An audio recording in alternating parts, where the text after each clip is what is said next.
Hi, this morning, boys. Hi, Pop. How are you? Hello, Mr. Miller. Hiya, Gary. Hi.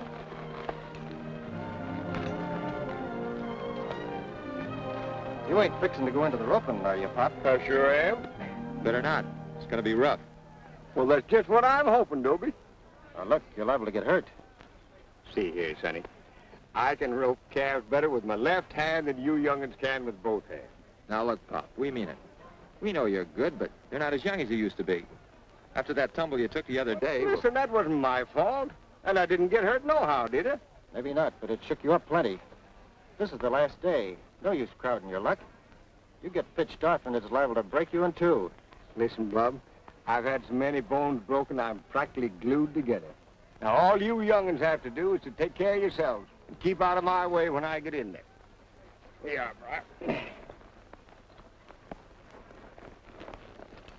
It's gonna be a cinch for you, Pop. They're just scared you're gonna beat him. That's the spirit, Jerry.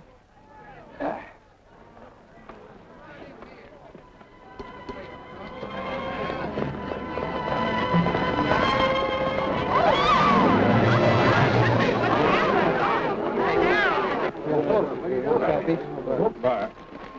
Brian, my boy. Brian. His leg is broken. He'll have to be destroyed. No, no. No, I won't let you. No, it'll have to be done, old man. Don't you understand why we can't fix a horse's broken leg? No, I won't let you. Don't let him do it, Pop. No, I won't, Gary. Look, mister, don't you understand? Briar's my living. More than only that. But he's my horse. Don't you understand what that means to me? You can't shoot him now. Listen, you've got to give me a chance to do something for him. Let me keep him until morning. If I can't do anything for him by then, you can handle him any way you want to. But I've got to have a chance for him. And I promise you this, mister, I don't want to let Briar suffer. I just want to help him. You can't do this. All right.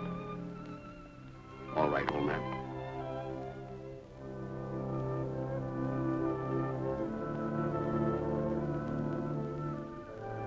Now, you're gonna be all right, Briar. All you have to do is just take it easy, sure.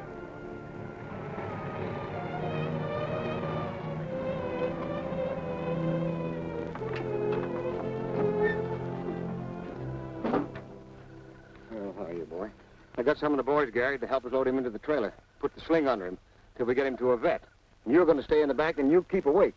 I sure will, Pop. All right. Now, come on, man. We'll ease him up easy now. Come on. Help you, Ralph.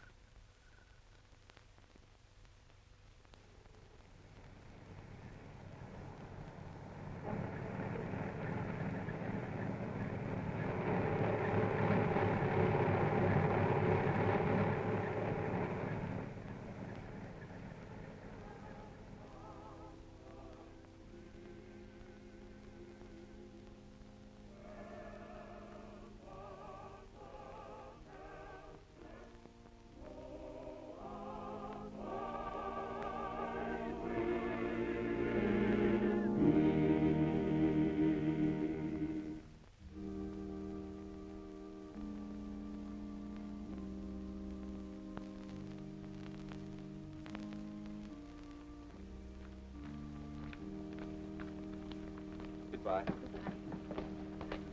Thank you. Goodbye. It was a lovely service. Thank you, Mrs. Crawford. It's nice to have you back again. It's becoming a habit. I guess it's the minister. I tried to telephone you yesterday. I hope I'm not too late with my invitation. Can you come to dinner? Sandra and I would both love to have you. I'm sorry, I promised Mrs. Crawford, that is your sister-in-law, that I'd have dinner at home today. Pamela's coming over. Pamela? Oh, I'm sure that'll be very nice. Well, can we steal you for supper? You see, Sandy's only home weekends. We'd so enjoy having you. Thank you. If I can, I'll let you know. I'm going to call you to make sure. All right. Bye, Sandy. Goodbye. That was a fine message this morning. This may be your first pastorate, but you're doing good work, my boy. A little unconventional and two-fisted, but that's what we've needed for a long time. Thank you, Mr. Kane. I have to say what I feel. And let the chips fall where they may. I'm for you, young fella. Thank you. Goodbye, Mr. Kane. Goodbye. Reverend Owens, your sermon this morning was the best yet. Thank you, Miss Crawford. And your organ playing's the finest I've heard in the 6 months I've been here. Yes. Wasn't any better, was it, David? The collection, I mean. No, the building fund still has only $96.40 in it. It wasn't fair to put such a load on you in your first church. I asked for it. I knew the church was in trouble and I accepted the job, but I thought I could solve the problem. Right now, I'm not so sure. But I haven't given up yet. If only some of the members who can would loosen up. I heard Charlie Kane giving you 3 cheers instead of $500. I'll have to beat that situation. Mr. Kane says I'm unconventional. If he and the congregation only knew how unconventional I could be to save that church. Aunt Frances could do it in a minute if she wanted to. And I know how she could be persuaded. How? Marry her. Marry? She certainly wants that. Marry her? Why not? She's young and loaded with money. Which she guards very carefully. Except when she wants something. And she wants you. There must be a less drastic way than that. And besides, I don't like you trying to marry me off. I was in hopes you'd. Still, it is a solution, and she is beautiful. Oh, Parson. I got a horse here with a bad leg. Can you steer me to the nearest veterinary? There's no vet in Winona. See, the accident happened almost 24 hours ago, and he's suffering plenty already. Well, that's too bad. Let's take a look at him. All right. Hello, son. Hello? What seems to be wrong with him? Well, I was contesting down at the Toulouse rodeo. Kind of got jammed up a little bit. Rodeo officials said he'd broke his leg and they wanted to shoot him. Of course, I couldn't let him do that, so I sneaked him out until I could find somebody to help me take care of him. Of course, he may not walk as good as he used to, but better than letting him die. Yes. Let's take him in the backyard and see what we can do for him. They said his leg was broken? Well, his foot was all twisted under him. Sure looked like it. What's your word, Parson? Well, his leg's not broken. There's his crack someplace I can't feel, and that I don't think. No, I think it's just a bad sprain. You know about horses? I've been handling them all my life. I was raised on a ranch. My father was a veterinary. Well, then I'd say that you were just a godsend to us. Keep him off his feet for 5 or 6 weeks, and he'll be as good as new. You mean that, Parson? I'd bank on it. You had dinner yet? No. Oh, we figured to eat after we got Briar fixed up. Pamela, ask your mother to hold dinner for a little while. Have her set 2 more plates on the table for our guests. Of course. Oh, but, Parson, we can't Sure make you can. As long as you show your appreciation by eating a lot. Well, that won't be very hard to do. Didn't you tell me that there was a vet over at Dorchester? Yes, but we got plenty of room for him right here. What, you mean that you'll keep Briar here? That you treat him? Well, sure. We'll find a place for you and Gary, too. Well, that's mighty swell of you, Parson. We can't let you do that, because you don't know us. We're just a couple of tramps, at least I am, following rodeos, picking up a little bit of change. Or we could be anybody. Yes, you could be, but I wouldn't worry about that. And there's another thing. Briar getting himself bunged up this way just as I was starting to win done me out of my prize money. I ain't got over about 10 or 15 bucks. Who said anything about money? I know that you don't make too much. And try and spread it over the 3 of us. You know, Pop, as long as you're trying to do the right thing, you don't have to worry about what anybody says. You never have to worry about where the money's coming from. I guess you're right at that, Parson. We could rig up a sling right there in that garage. I don't have a car anyway. And after dinner, we'll send Gary up to the drugstore for some medicine. That's mighty fine of you. Come on, I'll help you get him out of the trailer. All right.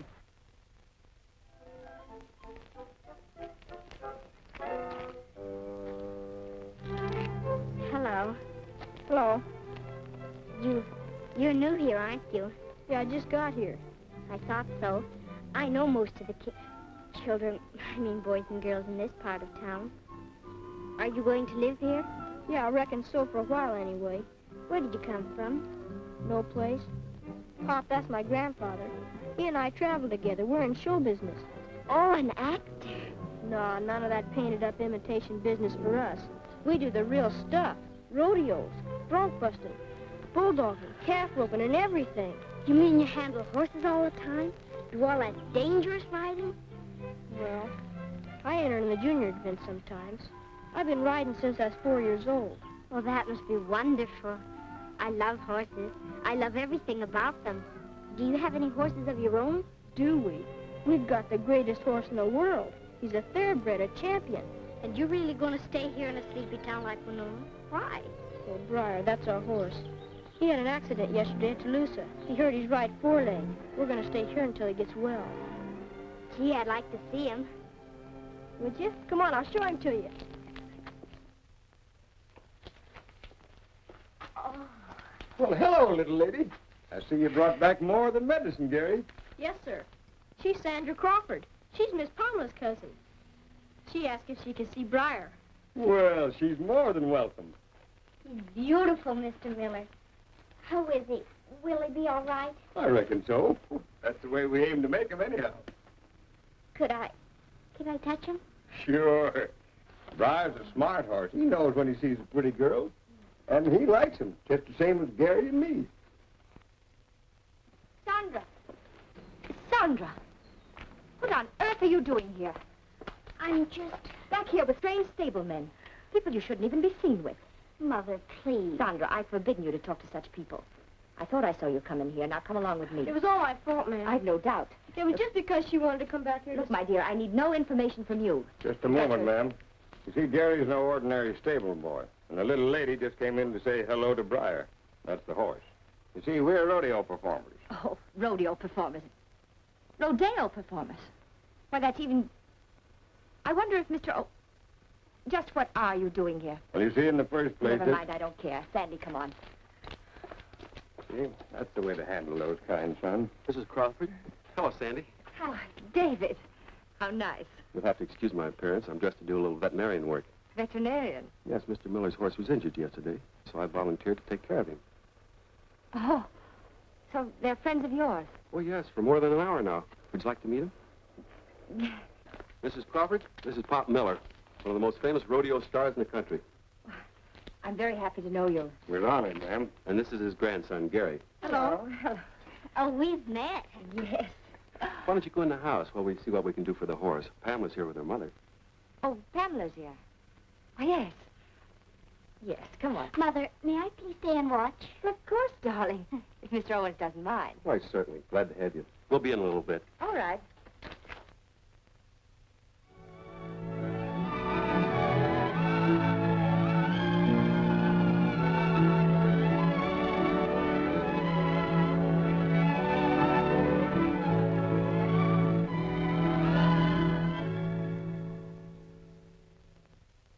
Hello, Pop. Evening, Parson. I see the church trustees are here already, but I thought I'd drop by and say hello to you and Briar. Well, he's doing just all right. He's doing fine. Good. Something bothering you, Pop? You know, Parson, I've been doing a heap of thinking. We've been sponging on you too long already. And without money, you can't keep going on, no matter how good you've been to us.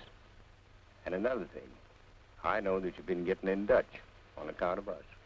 I wouldn't worry about that. Well, you know, I've always been more or less of an independent cuss all my life. Paid my way as I went along. I can't stop. Besides, I figured out a way to fix things up. How? Well, I understand that they're starting a wild horse roundup over at Caldwell in a couple of days. I can go over there and pick myself up $300 or $400. Done it a lot of times before. How long ago, Pop? Oh, about 10, 15 years. You mean 25 or 30, don't you? No, Pop. That's too rugged for you. Not for me, it ain't. And besides, Parson, I've got to have some money. I want to send Gary to a real school. Sure you do. But that's not the way. Now, don't you worry about me. I can take care of myself all right. I know you can, but it's not a matter of days. It's a matter of weeks. No, Pop. You got to promise me right here and now that you won't try it. Well, bless my soul. I didn't think that you'd be so dead set against it, Parson. I am. Will you promise me? Okay. I promise. The way you put it up to me, I can't hardly refuse you. That's better. Good night, Briar. Don't worry, Pop. Good night.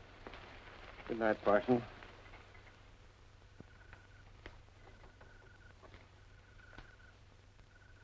Boy, it looks like it's going to be tougher on you than it is on me.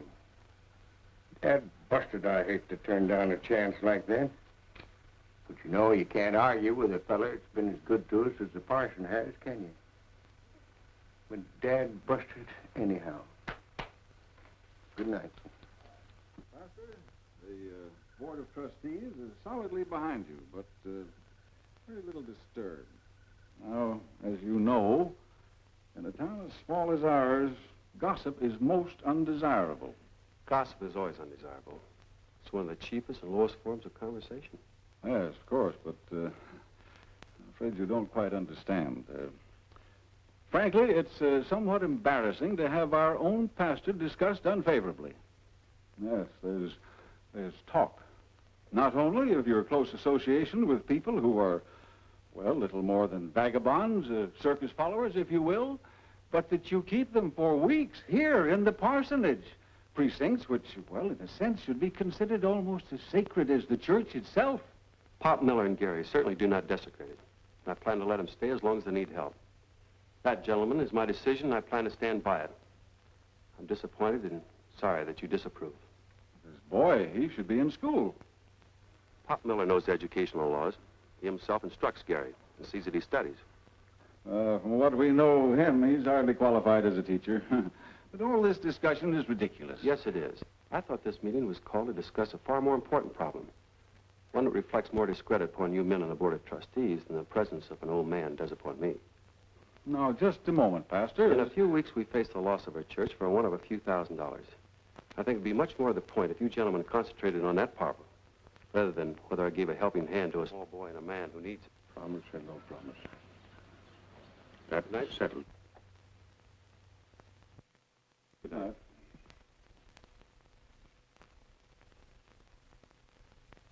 You're rather rough on us, Pastor. More so than we like. I'm sorry it was necessary. Perhaps. You, too, have a responsibility in this matter. I think I'm shouldering my responsibility. Are you? Entirely? You know, there's a way in which you could solve all the church's financial problems. Now, ordinarily, I wouldn't think of stepping into your personal affairs, but this is a crisis. And, well, the widow Frances Crawford and her very obvious interest in you? You're stepping too far into my personal affairs. What you suggest is preposterous. Why? It is best that a minister be married. Mrs. Crawford is young, beautiful, charming, and wealthy. It's an insult to me and my integrity to suggest such a cold-blooded alliance. It would violate every ideal conception of marriage that I've held and which I preach. Just a moment, Pastor. You want me to prevent a disaster caused by your neglect. My neglect. Look at Winona. It's a prosperous town. Your homes are beautiful. You've taken care of yourself while you've let your church slip into a financial and physical ruin.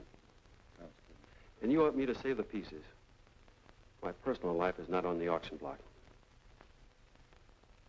I'm sorry, Pastor. Good night. Good night.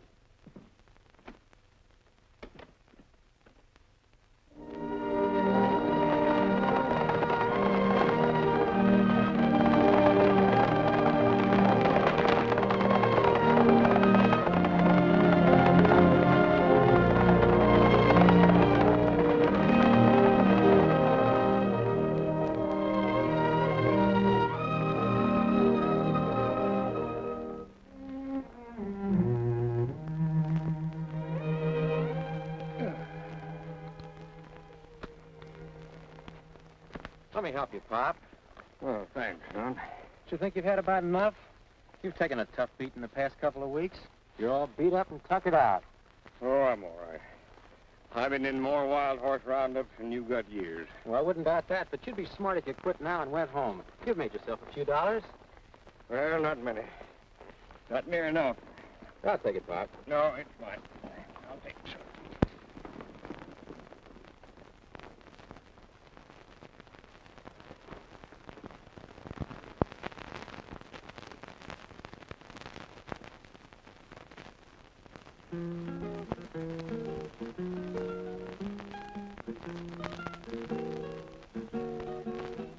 When you come to the end of the trail and settles down in the west, shadows get along, night birds sing their song.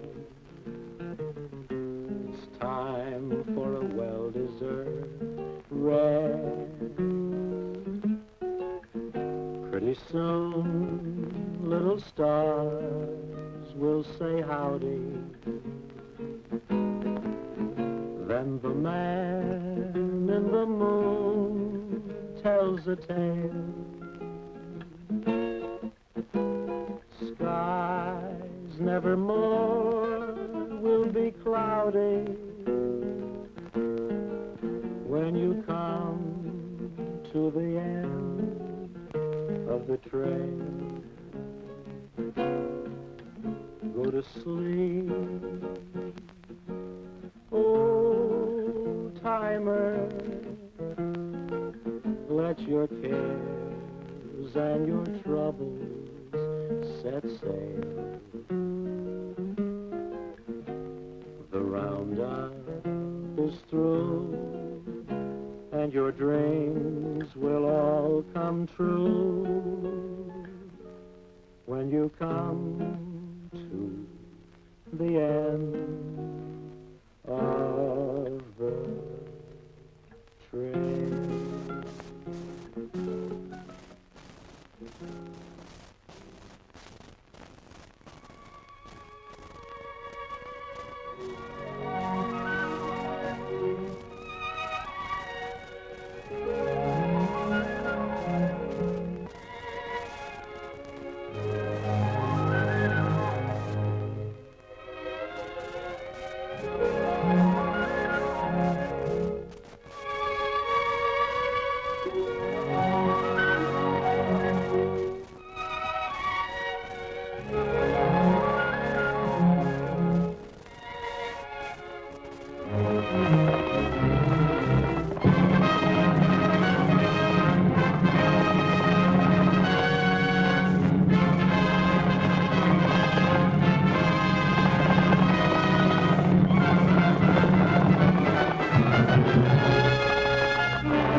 Pretty bad. I told him he had no business trying it. We better get him to a doctor, quick.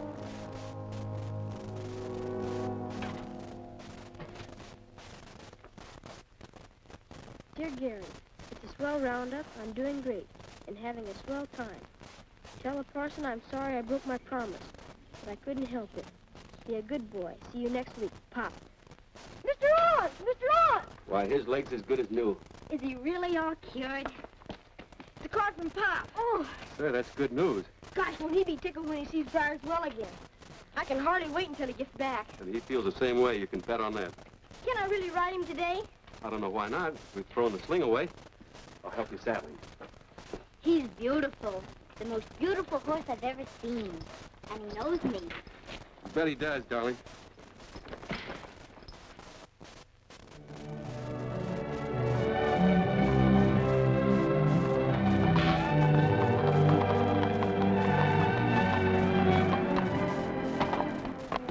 Where to find a doctor in the house of a preacher named Owens? Yes, sir. Mr. Owens lives right down the street, next to the church. Thanks, son.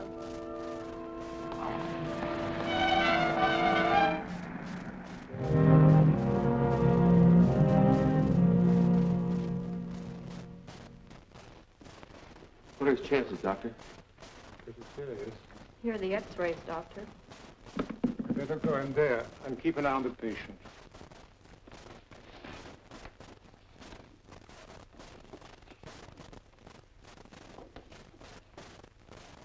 He's been pretty badly mauled. The main trouble is his heart. Of course, he's got a chance to live, but it's a very slim one. He needs an oxygen tent and some special equipment as soon as possible, but this equipment is not to be found here. They may have it in Dorchester. If not, we'll have to send to Langdon for it. Let's send for it immediately. I will. But of course, you understand that with equipment of this type sent from outside, substantial payment would have to be made when it is delivered. How much, Doctor? In the neighborhood of $150. I see. The money will be here when the equipment arrives. Very well. I'll see to it at once. Thank you, Doctor. What's the matter? Who's sick? It's Grandfather. He's hurt. Your grandfather had an accident, Gary. Dr. Clark's doing everything he can to make him comfortable. I want to see him. He's sleeping now. We must not disturb him, boy. Thank you, Doctor. Gary, get the doctor's hat, will you?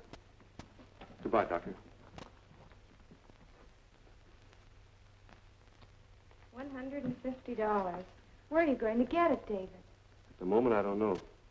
Gee, I wish I could help, but it's only a wish. So often the people that are fine and wonderful, like you, Like me. it's the generous ones who want to help and can't, while those who can, Like Aunt Frances. yeah, she's probably more against Pop than anyone else. But she's not against you, David. No, she isn't. I think I'll make a loan from your aunt.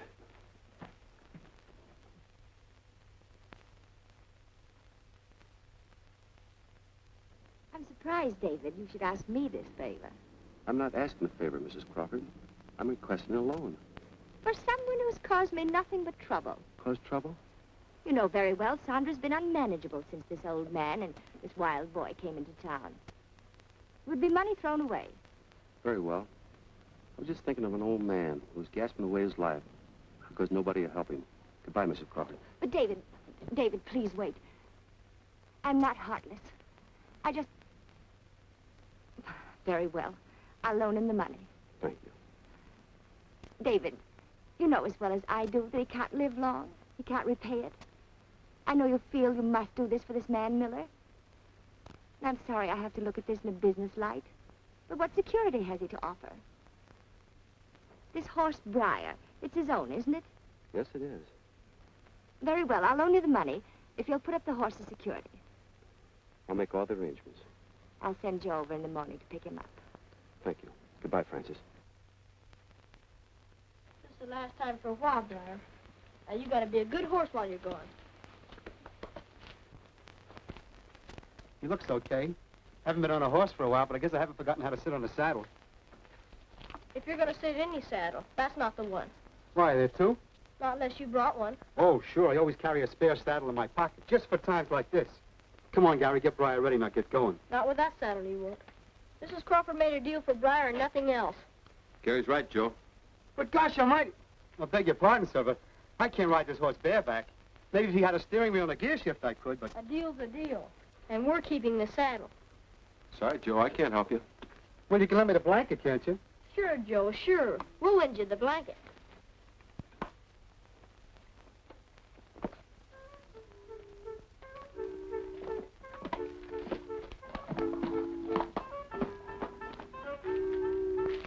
Gary, you know Briar won't let Joe ride him without a saddle. Yes, sir, I know it all right. But he shouldn't be riding my horse. Supposing he falls off and gets hurt. Oh, Joe won't get hurt. He might get a little tired.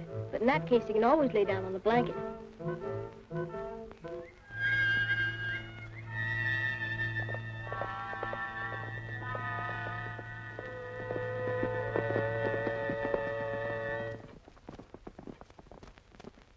What are we going to do now, Mr. Owens? Don't worry about it, Gary. A horse like Briar can't disappear for long. Yeah, but why didn't he come back here? He knows Papa and me are here. Why, he's been with us for... Hello, Mrs. Crawford. Hello. Has that horse been back here yet? No, not yet. I never will. I didn't want to get into this. See what happens? He'll come back, Mrs. Crawford. It was Francis a day or two ago. Oh, David, I don't want you to think I'm cold and grasping. I'm not really. It's just this has all upset me very much. I know, and I'm sorry, Francis. Well, I simply can't wait for him to reappear. You may as well know I'm offering $50 reward for his recovery.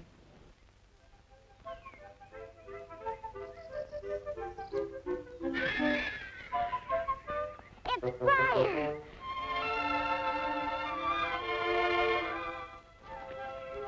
Oh! Briar! I knew it was you.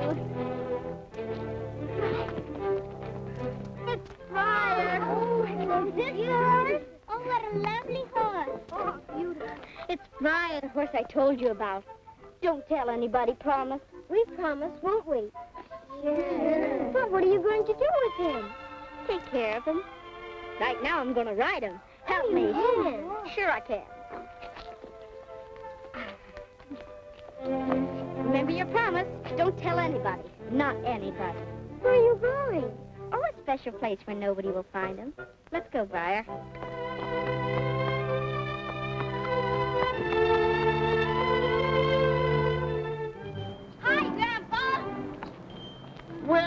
my buttons. Hi, Sandy. Come on, darling. Where in tarnation did you get that horse, and what are you doing here? What's the idea of breaking up a man's morning right in the middle of my housework? What's the matter? Is your cough bothering you again? Cough? Oh, yes. Yeah, it's been killing me all morning. Maybe you ought to take some more of your cough medicine. Yeah. Think I should? Well, Sandy, that's right nice of you. There, now I feel better. And now, young lady, what's this all about? I don't see you very often, and then it's usually when you're in trouble. I can say the same for you, Grandpa. Grandpa, I know how you can make $50 very fast. $50? But I wish you wouldn't. Good, now I'm a mite too old to wrestle anybody, Sandy. If you want to make it, all you have to do is take Briar back to Mother in Winona. Back to Mother? Don't tell me you rode that horse all the way from over there. Of course not. I found him just a little while ago. Oh. Mother's offering a $50 reward for its return. Well, that's more than she ever offered for my return. How come she wants this horse so bad? She hates horses. And if there's a reward up, why don't you collect it yourself? Because she does hate horses, Yeah. and she hates Yeah, the man no. who owns this one, and I don't want her to have it. Look. And that's why I brought it here, because I want No. you to know. A man would have to be in his prime to keep up with that fast talk. Now, you mean you want me to keep him here in hiding? How are you going to hide a horse? But, Sandy, it's going to be awfully hard to keep a horse where nobody will find it. Well, can't you put it with all those pink elephants that nobody but you see? Yeah, I think you got something there. Now, don't you worry about the horse, honey. We'll take care of him. Well, you won't take that $50, and you won't let anybody else take it, will you? Now, don't you worry, honey. You leave it to old Grandpappy.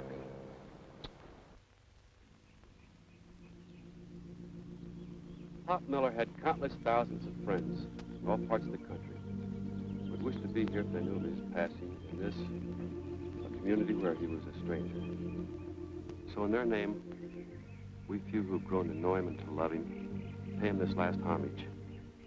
Grateful for the brief hour of friendship that we spent with him.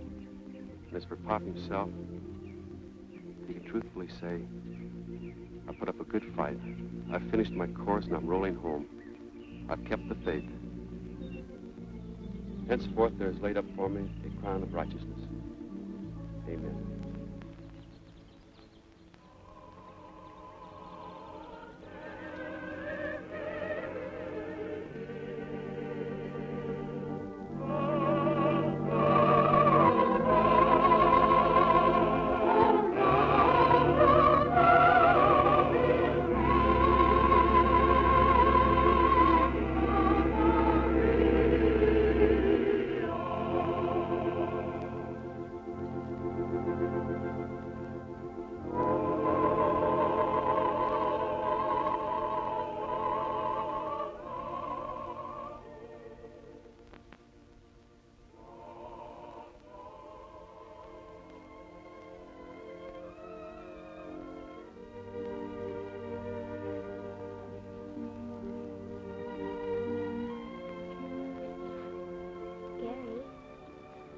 Gary, I had something to tell you. I didn't have a chance before. What? Pop would like to know this, too. That's why I'm telling you here. I've got Briar, Gary. Got him safe in Dorchester. Briar? You have Briar?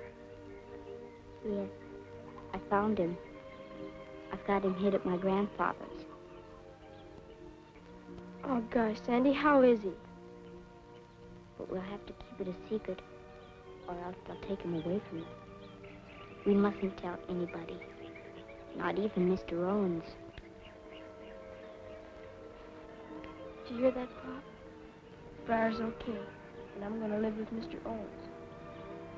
Oh, gosh, Pop. Gary, Pop was a pretty brave man.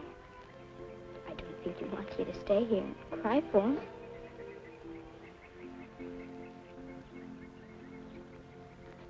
So long, Pop.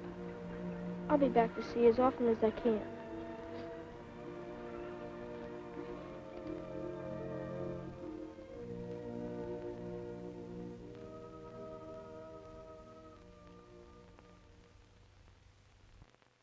Mr. Crawford, it's sure swell of you letting me come over here. Oh, that's okay, son, and so are you. I reckon Sandy was right about you. You sure took good care of Briar, you and your grandfather. Let's ride him. Let's both ride him. Can't we, Gramp? You mean both at the same time? Uh-huh. Oh, I think that's too heavy, even for Briar. Maybe it would help if you give him some of your cough medicine. Yeah, but... No. I reckon Briar can handle it all right. Come on, you get on. Come on over here. Look at that. Wasn't that fine? Here, I'll help you now. Now, get up there. Now, you sure, Gary, you can handle him all right, okay? Sure, I've done it lots of times. You mean you've had other girls riding here like this? No, you're the first girl. All right, let's go. Now, Gary, no one-arm driving.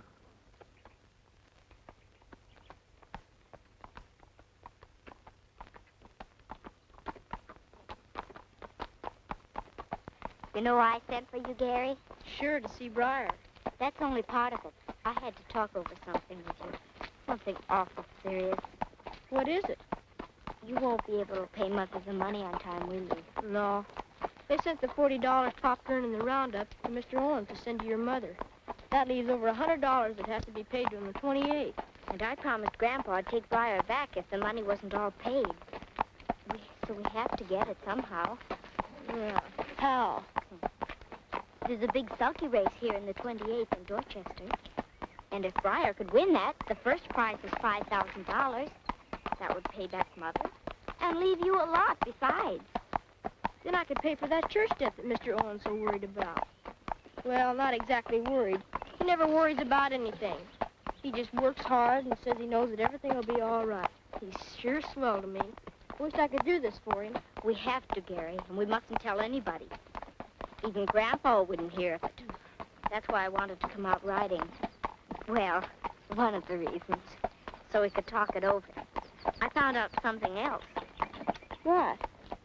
Mr. Felix, who owns the stable, likes me, and I told him a friend of mine might want to enter his horse in that sulky race, but that he'd have to rent a sulky, and he said he had one he'd rent, and I thought we could get it tomorrow morning before school and take Briar over to the fairgrounds, and maybe you could drive him and see if he's fast enough to win that race. Gee, that's a swell idea. But I haven't got any money. Not much more than my bus fare back to Winona. Mr. Felix said he'd rent the sulky for $2. And I have more than $2 left out of my allowance. Yeah. We can do it, Gary. Sure sounds good. Are you sure you can drive him the same as in a race? Sure. I'm going back there for a start. Now, when I come by, you check me. If we can go around this track in less than 3 minutes, we've got a chance to win the sweepstakes. But what'll I check you with? Oh. Here's Pop's watch.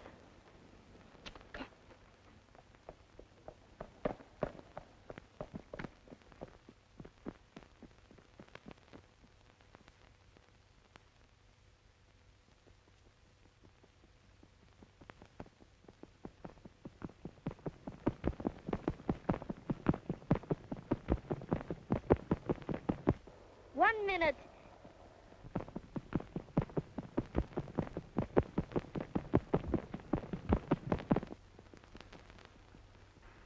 Minutes.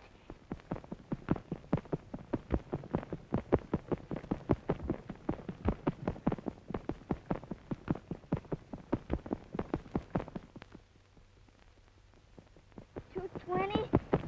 $2.25. He did it.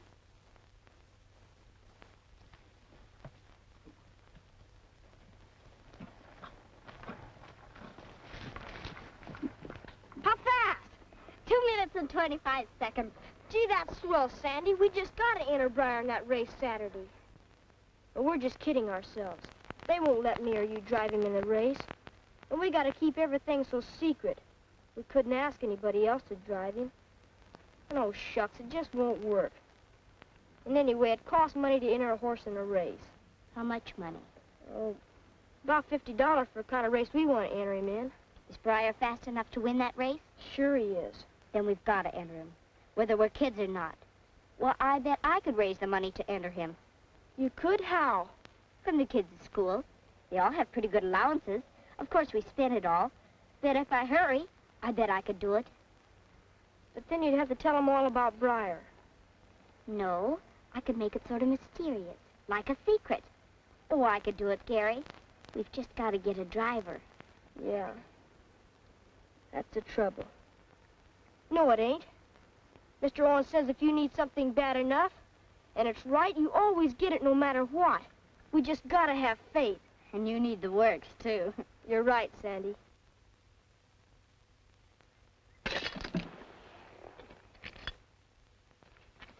Here's $2.72. Here, Sandy, you can have it all. How are you kids coming? I have $3.20. I have $7. Somebody put a slug in my bank. Here, Sandy. Gee, Sandy, I don't know how you do it. All we girls are donating. We don't even know what it's for. All I can tell you is that it's for a very worthy cause. And please remember, Jeannie, don't tell a soul, not a single soul. How can I tell anyone when I don't know anything myself? Won't you give me just one little clue? Nope, it's got to be a secret. But I'm so curious. Jeannie, please don't ask me. I'll be thinking so much about it, I won't be able to sleep nights. Here's $1 back.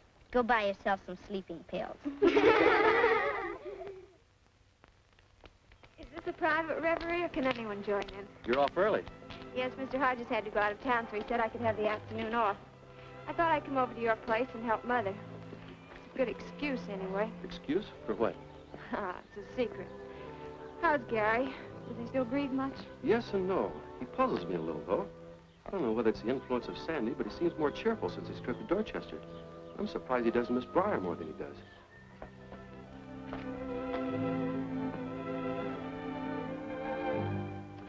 Maybe he's reconciling himself to the inevitable. I can't believe it's that. Briar's situation's very serious to you, isn't it? Yes, in a way. The money's due on Saturday, and we haven't it. Leaves only one thing to do. If and when Briar's found, he must be sold to pay the debt. It'll be hard on Gary. I don't know, maybe too hard. What is it, David? I've been walking for an hour trying to decide what to do. You can't always solve your problems the way you want to. Sometimes it's the way you dread. But if it's the only way, what can you do? You mean there is a way that you know of one to solve it? Yes, I've known of it for some time. In fact, we both laughed about it. Oh. You mean you're going to ask Aunt Fran to? If I only cared about her, but I can't let the church go under if it's up to me. When the church moves from this corner, it should be to a bigger church, from necessity, not to makeshift quarters from poverty. Marriage is a very sacred thing, Pamela. You'd make it sacred, David. I've thought this out day after day, night after night, trying to decide what to do. I have an ideal of marriage, one that I hope someday to realize, but this, everything in my mind, everything in my conscience tells me it's wrong, but is it? Is it just selfishness prompting me? Why do you talk to me about this, David? Because you're the only person in the world I've ever wanted to talk to about love and marriage. Pam. Oh, David. Here's Aunt Fran. I'll be in the kitchen.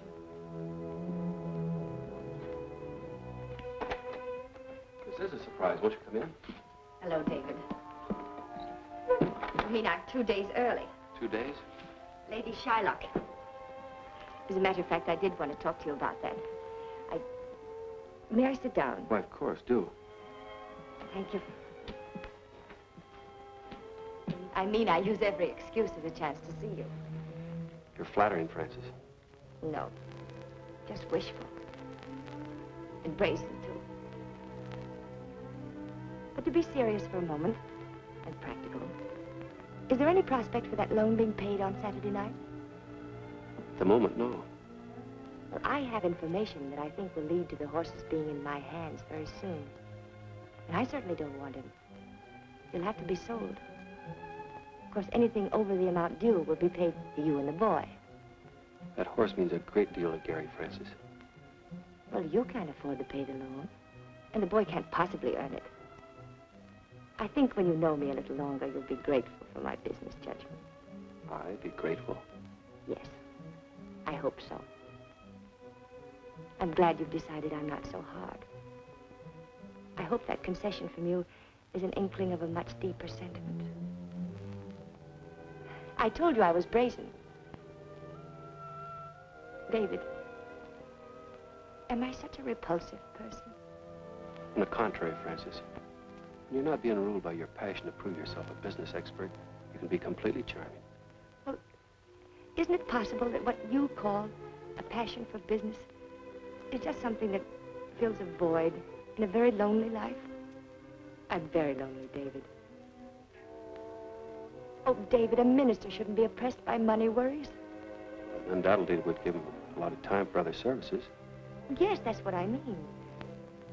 Oh, David, don't make me humble myself. I know you understand. I do understand you, Frances. You permitted yourself to become utterly selfish. You gauge everything in terms of what you want and what you can buy to satisfy yourself. I didn't come here for a lecture, David. No, but perhaps you need one.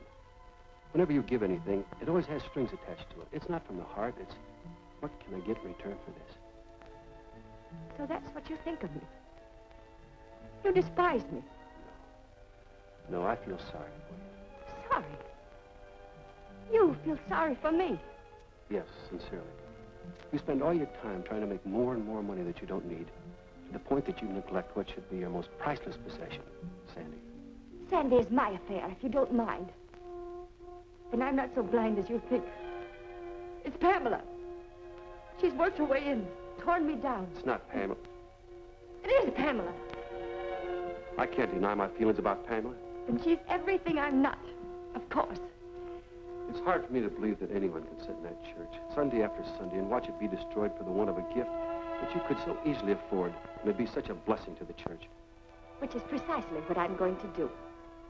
I came here humbling myself, shaming myself, willing to do it, knowing what I could do for you, and wanting the chance to do it in return for a little happiness for myself. I've overlooked the fact that you've alienated my daughter from me, encouraged her to associate with people whom I detest.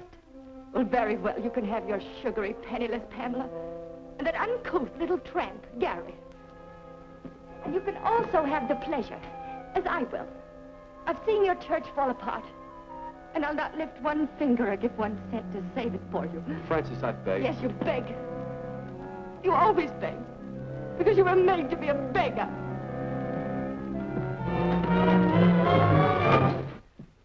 David.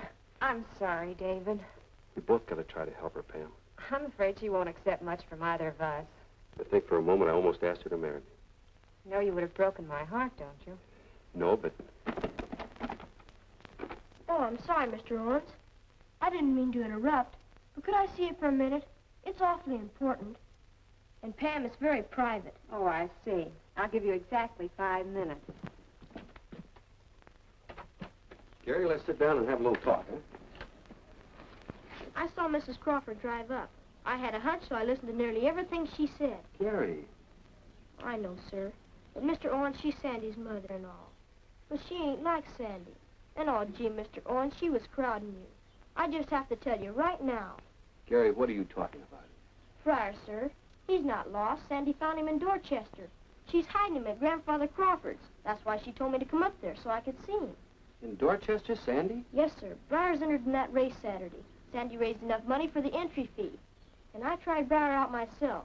He did the mile in 2:25, the first time out. And I know Briar can win, sir. But we haven't got a driver yet. But we'll get one somehow. And I know Briar can win. And then you won't have to. Gary, you and Sandy are priceless. But Briar should have been returned to Mrs. Crawford. No, sir, he shouldn't. He's got to run that race, win that money, and help the church. That's why we did it, sir. Gary, maybe our cause is big enough that we can keep him for another 2 days. And I hope as much as you do that you get a good driver. Gosh, Mr. Owens, you're the best there is. And that sure takes a load off of my mind. Yeah, it puts a new one on mine, but I'll see if I can't carry it. You and I'll leave for Dorchester early in the morning. Gee, that's swell, Mr. Owens. Now I've got to do some more work. I'll see you later. Right, Gary. We'll have to tell Sandy's grandfather about everything. Yeah, I suppose so. But he's on our side anyway. That's what I thought. That's why we shouldn't keep any secrets from him. That'll give us a whole day to find a good driver for Briar. With you taking it over, I know we can find one, Mr. Owens. Sandy and I sure didn't know what to do. I couldn't stay here, but she's smart, but she's also pretty young. Don't you underestimate Sandy. She's done pretty well. Yeah. Hey, look, there's Briar. I wonder who's driving him. Hey, Sandy! Come on, Grandma, come on! Hi, Sandy. Hi, Gary. Who's that driving Briar? It's Gramps. Isn't he doing swell? Sure is. Hello, Mr. Owens. Hello, Sandy.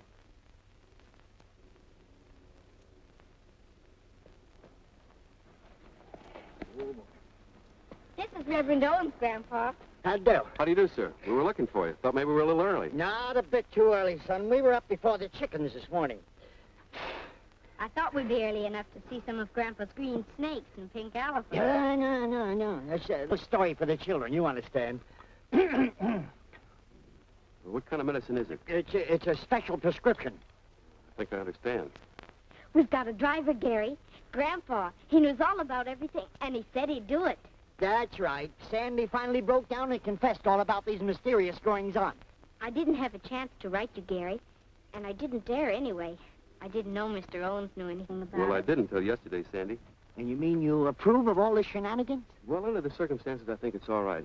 As long as we return Briar to Mrs. Crawford by tomorrow night. Oh, well, the way this horse is shaping up, I reckon you haven't got anything to worry about. You won't have to turn him in. That's what I wanted to hear. But are you sure you're going to feel well enough to drive him? You mean I'm too old? Well, Well, son, horses are in my blood. I drove home many a trotter before you were born. And if you've been to many sulky races lately, you know a man practically has to be 90 before he's considered old enough to drive one. I'm not 90, but sometimes I feel like it. but one other thing. Something wrong? Yes, Mrs. Crawford said she had a line on where Briar was. She said she could pick him up. Well, maybe we could have her arrested for impersonating a human being.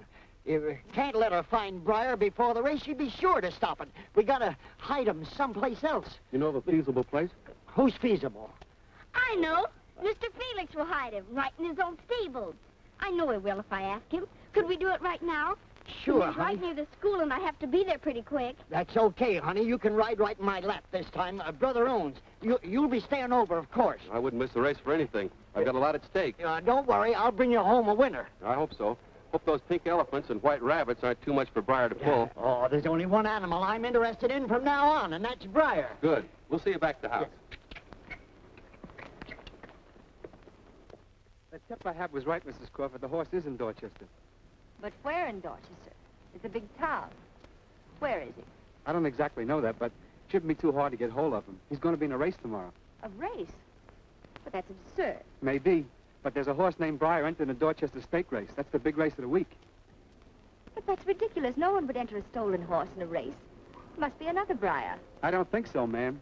Man I spoke to said somebody saw the horse harnessed to a sulky early in the morning, and the description sounds just like our Briar. But who entered him? He's entered the name of G. Miller. G. Miller. Gary Miller, that boy. So Mr. Owens has been holding out on me. But that boy's too young to drive a race. Did you get the name of the driver? Yes, ma'am. When I called up long distance, they said the name of the driver had just been filed. It's Crawford. So that's it. I'm beginning to see daylight. Sandy's mixed up in this thing, too. And her grandfather.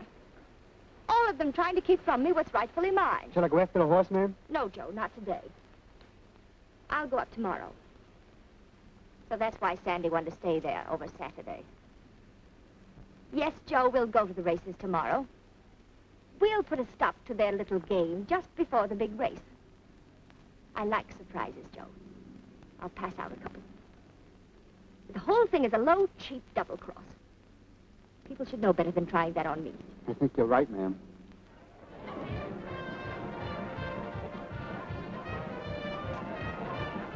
I'm sure you will, Grandpa. I certainly will, honey. Your cough isn't bothering you, is it? My cough? No, not at all. Why? I thought I smelled your cough medicine. Oh, well, I just took a little, just to make sure I won't cough. Good luck, Mr. Crawford. Yeah, thank you, Oh, Mr. Owens. Yeah, you're very kind. Come on, Sandy, I'll show you these seats. See you after the race, Gary. Sure, when we collect the money. Oh, hello, Joe. What are you doing here? I found Briar. Mrs. Crawford ordered me to get him right now. Oh, wait a minute, Joe. Join your mother, will you, honey? I'll see you later. You know Briar's in this race. That's just the idea. He ain't gonna be in no race.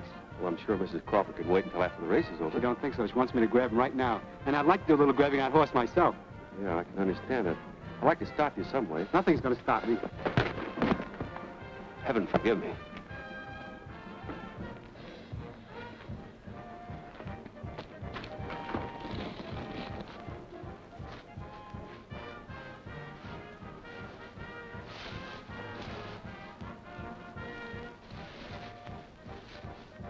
Mr. Owens!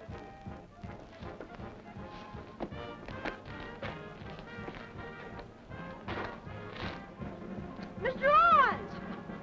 What's the matter? You better come quick. Mr. Crawford's awful sick.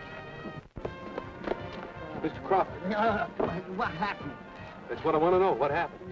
Nothing happened. I got a turkey on my head, and I was just giving him a drink. I'm afraid Mr. Crawford won't be able to drive today. Oh, gee. He's a pretty sick man. Oh, who's sick? I never felt better. The way I feel, I could run the race without a horse and win it. Next race, the Dorchester Stakes. Winner's purse, $5,000. Well, give me a hand, Jerry.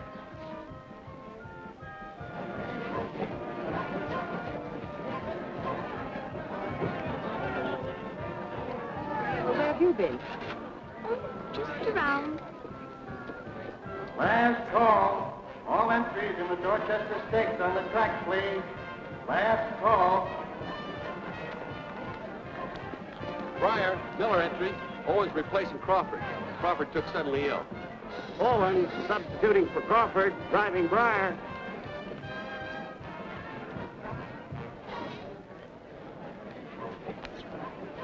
I'll put a stop to that.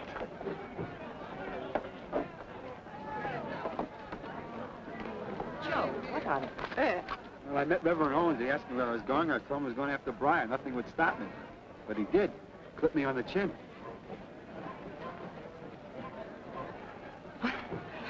So he clipped you. Well, no one else was around. He'd do that. He'd even drive in a race. Of course he would. He's got to get that money, Mother. He'll do anything as long as it's honest. They're off.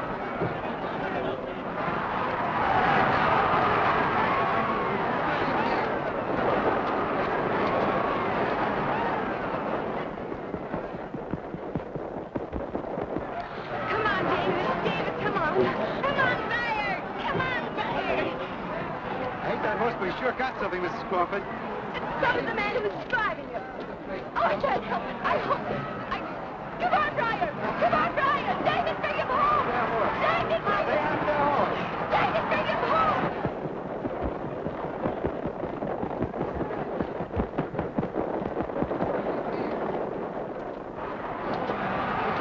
Come on, David. Come on, Briar. Come on, Briar. David, bring him home.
All right, darling. All right. I should have known better. Or I might have crippled you for life. I don't think I did. Nothing's that important. You wanted to win. You could have, too. So die. But not at that price.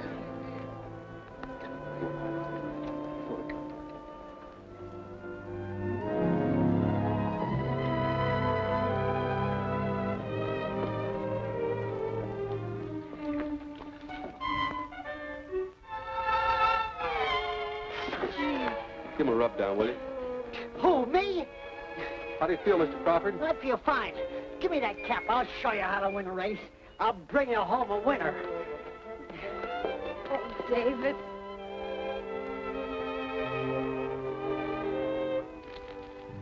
Gary, do you still want to stay here after Briar's gone? I never want to go anyplace else, Mr. Owens. All right, I'll go ahead with the adoption. Yes, sir. I'd sure like you for a dad. I'll try to make it up for you for Briar. Time heals a lot of things.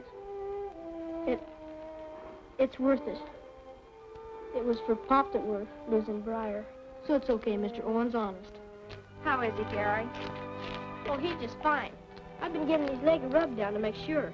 You know, the vet said that Mr. Owens stopped just in time or he'd been lame. Yes, I know, and he must never race again. Oh, that's all right. He won't mind if he can just stay around. Hello, everybody. I thought I'd find you back here. Hello, Sandy. How's Briar? Oh, he's just fine. When you get him over to your house. When what? Oh, Reverend Owens, my mother sent me back to give you this. Thank you, Sandy. Pamela, she's paid off the church debt. It's for it paid in full. And she wishes us the best of luck. It worked, Mr. Owens. It worked. It always works, Gary. What does that mean, Cousin Pamela? Are you going to marry Reverend Owens? Yes, dear. Oh, that's wonderful. And are you going to adopt Gary? Just as quick as we can. Then Gary and I will be cousins, won't we? That's right. I think it's a pretty good idea myself. I don't. Why not? Because I want to marry you. And cousins can't get... It can be arranged by the time you get around to it. Are you sure? Sure. I don't know how I could possibly live without Gary.